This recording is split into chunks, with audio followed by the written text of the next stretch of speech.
तर यवतमाळ वाशिम लोकसभा मतदारसंघाचे शिवसेना ठाकरे गटाचे खासदार संजय देशमुख हे शिंदे सेनेत जाणार असल्याची जोरदार चर्चा सुरू आहे।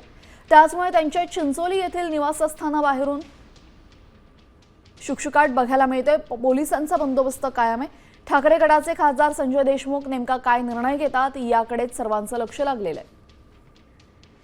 दरम्यान याचाच सविस्तर आढावा घेतलेला आहे आमचे प्रतिनिधी संजय राठोड यांनी। पाहूया।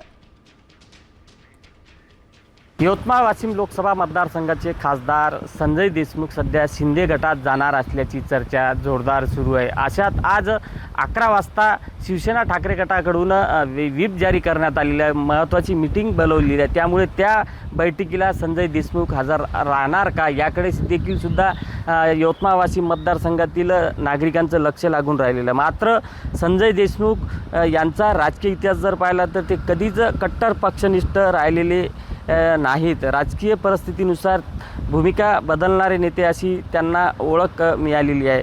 वैचारिक निष्ठेऐवजी स्थानिक राजकीय गणिते, भविष्यातील समीकरणे आणि सत्तेजवळ पोहोचणे यालाच त्यांनी नेहमी प्राधान्य दिल्याची चर्चा आता उघडपणे जिल्ह्यामध्ये सुरू आहे। त्यामुळे संजय देशमुख शिंदे गटात जाणार की उद्धव ठाकरे सोबत एकनिष्ठ राहणार याची देखील एक चर्चा जिल्ह्याच्या राजकीय वर्तुळात सुरू आहे। त्यामुळे आता 11 वाजता नंतरच हे चित्र स्पष्ट होणार आहे।